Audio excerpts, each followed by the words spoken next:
Hi, PJ O'Clair. So myofascial release work, you can do this on your own and you can do it at any time.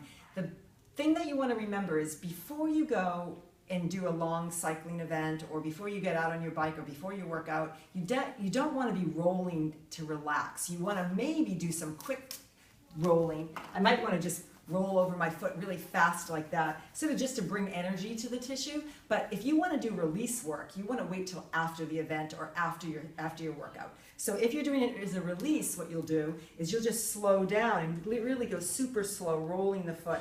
You can do this with a ball. There's many tools on the market. There's no one that's any really better than the other. It's really what feels best for you, what you like, what you really like. I love this roller because it feels really nice across the whole entire foot. It's more broad.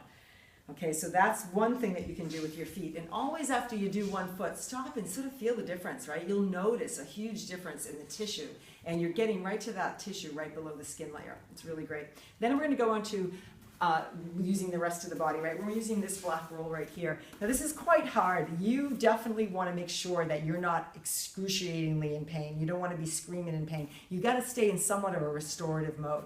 Again, fast rolling from before the workout to kind of get the tissue to be more responsive, and then melt type rolling after. So this is going to be what I mean by that. So if I'm doing a fast type roll, I'm just going to literally go pretty quickly up and down my leg, right? Really quickly. I'm not going to slow down. This is just to get blood flow into the tissue. You don't want to really stay on there for a long time, really quick like that.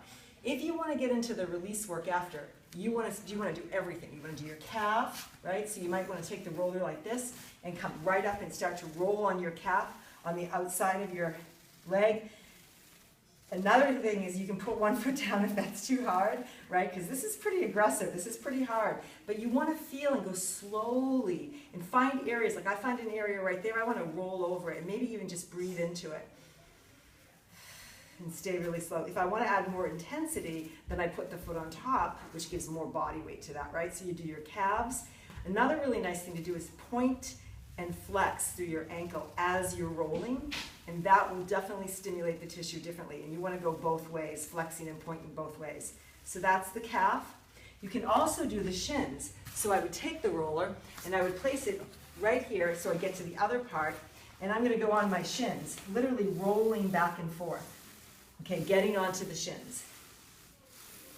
And that's a great way to get the front of the leg. So now you've got the lower leg. Going into the upper leg, you really can do this in every single area. You can do your quads, you can do your iliotibial band, and you can do your hamstrings. So if you're doing your quads, you're going to come face down, and you're just going to roll back and forth. And you can do one leg at a time, so I've got my other leg bent, and you're just rolling back and forth using your arms a little bit. So again, you want to find those tender areas and sort of hang out on them. So I'm going to hang out at that one right there and sort of breathe. So do your quads, do both of them. I'm only showing you one. Inner thighs, you may not even be thinking like that, but the inner thigh is a great place to work. So now I'm going to take the roller and place it here, and I'm literally going to roll through my inner thigh and get right up into the groin area. That's right at the attachment of the inner thigh into the pelvis. That could be super tight on some people. So again, just kind of rolling, hanging out. I find a tender spot, kind of stay there, breathe in and out.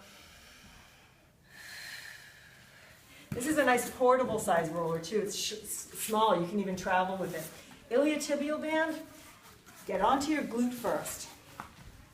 Start to feel the top all through the glute area. This area is a pretty tender area for a lot of cyclists. Try to get into that area. You can do many different types of things here. You can actually come onto it like this where you're bending your leg.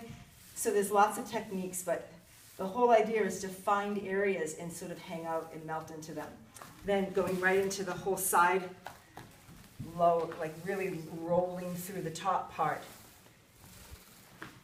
all the way down and exploring. You're really, basically it's like a search and destroy mission, okay? You're trying to find those areas. So you go through that whole leg and you do the other side. So these rollers, these are great tools for self-myofascial release work.